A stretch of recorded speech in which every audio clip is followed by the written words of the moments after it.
बिस्मिल्लाहिर्रहमानिर्रहीम। आज हम डिस्कस करते हैं कंपाउंड्स और मिक्सचर के बारे में। ठीक है, तो चलो स्टार्ट करते हैं कंपाउंड्स और मिक्सचर। सबसे पहले मैं लिखता हूँ कंपाउंड। कंपाउंड कंपाउंड हमारे पास क्या होता है? सबसे पहले मैं डिफिनीशन लिखता हूँ। When two or more than two substance then two are different elements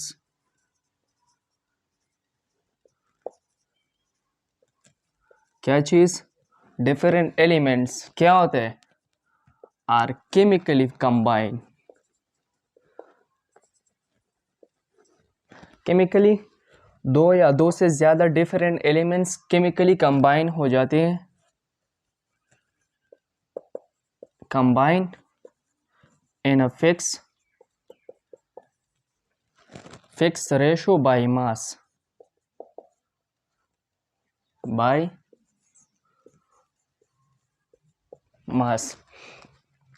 जब दो या दो से ज़्यादा डिफरेंट एलिमेंट्स केमिकली कंबाइन हो जाते हैं तो ये हमारे in fix ratio by mass कि मतलब इसका अपना एक फिक्स रेशो होगा, इस पर ये केमिकली कंबाइन हो जाती है। इसको हम कहते हैं कंपाउंड्स। अच्छा, ये जो कंपाउंड्स है ये डिफरेंट एलिमेंट से बनते हैं। किस वजह से? बिकॉज कंपाउंड जो है ये हमारे पास पेवर ही होता है। Are pure. ठीक है, तो ये हमारे पास पेवर होता है। अच्छा, अब ये जो कंपाउंड्स है ये कंपाउंड्स ये ब्रेक भी होता है, मतलब कि वापस ये चेंज भी होता है। मिसाल के तौर पर ये हमारे पास H2O है, ये हमारे पास एक कंपाउंड्स है। इसमें हम ये वाला जो डिफिनीशन ये कंसेप्चुअली हम यहाँ पर डिस्कस करते हैं। मिसाल के तौर पर हमने लिखा है कि ये केमिकली कंबाइन हो जाते हैं और किस वजह?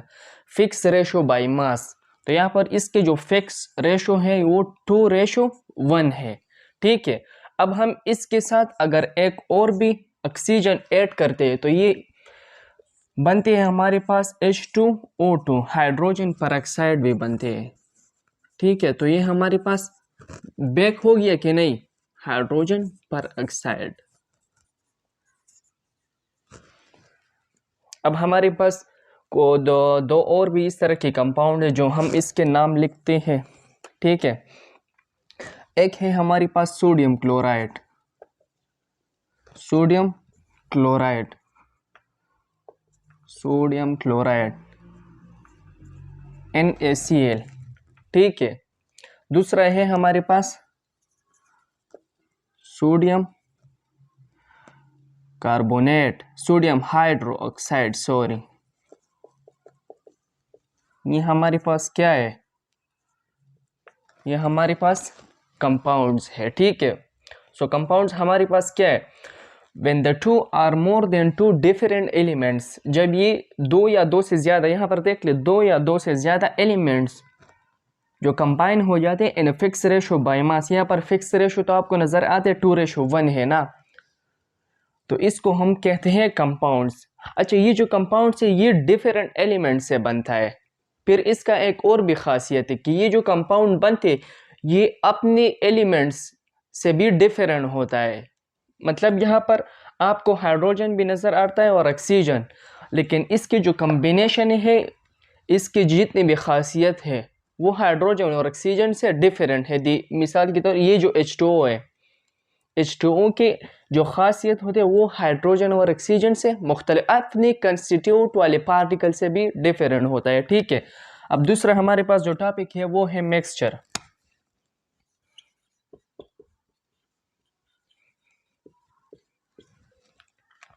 मिक्सचर भी इस तरह होता है लेकिन थोड़ा बहुत इससे डिफरेंट है। When the two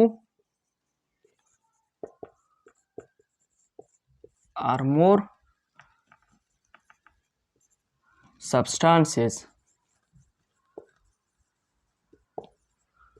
क्या होता है? Are combine physically. जब यहाँ पर तो केमिकली कंबाइन हो जाती, लेकिन यहाँ पर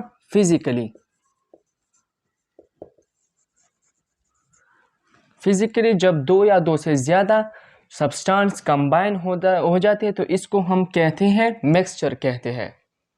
अच्छा, ये जो मिक्सचर है ये अपने ओरिजिनल शेप में भी कन्वर्ट हो जाता है। मिसाल के तौर पर यहाँ पर हम लिखते हैं एक आयरन है, आयरन वाली जो सब्सटेंस है अगर इसको हम सॉल्व करते हैं या मिक्स करते हैं सल्फर की जो पाउडर है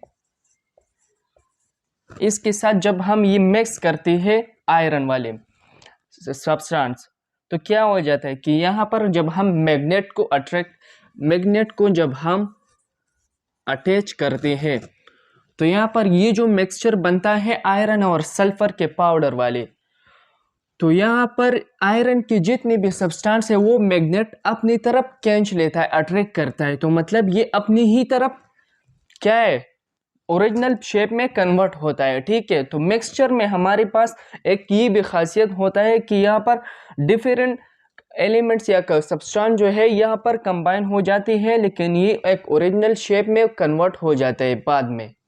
ठीक है, अब हम करते हैं मिक्सचर के दो ही टाइप्स होते हैं, एक होमोजीनियस होता है और दूसरा हेट्रोजीनियस। होमोजीनियस और हेट्रोजीनियस। होमोजीनियस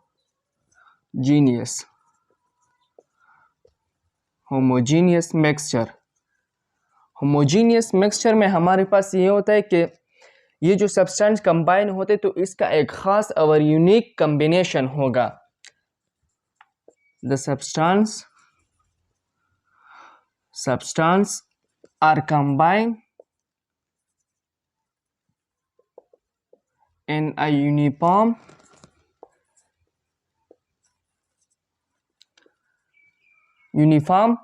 क्या पैटर्न।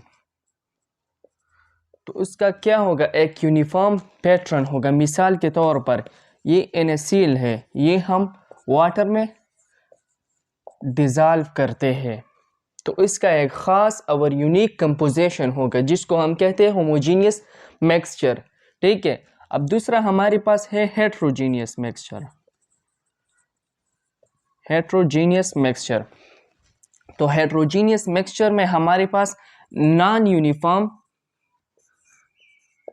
यूनिफॉर्म कंपोजिशन होगा, non uniform composition of substance होगा।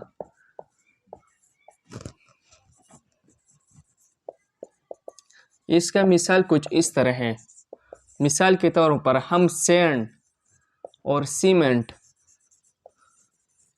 और इस तरह के बहुत और सारी भी पार्टिकल्स होते, जब हम ये डिज़ोल्व करते हैं ना वाटर में तो उसका एक नॉन यूनिफॉर्म पैटर्न होगा। मतलब ये इस तरह डिज़ोल्व नहीं होते वाटर में कि मतलब एक सोल्यूशन बनाते हैं, लेकिन यहाँ पर जो होमोजीनियस मिक्सचर वाले कंबाइन हो जाते तो वो एक ख़ास किस्म की सोल्यूशन बनाते, लेकिन यहाँ पर ये एक डिफरेंट नॉन यूनिफॉर्म कंपोजिशन की वजह से मिलते हैं। ठीक है, तो इसको हम कहते हैं heterogeneous mixture. So this is all about the compound and mixture.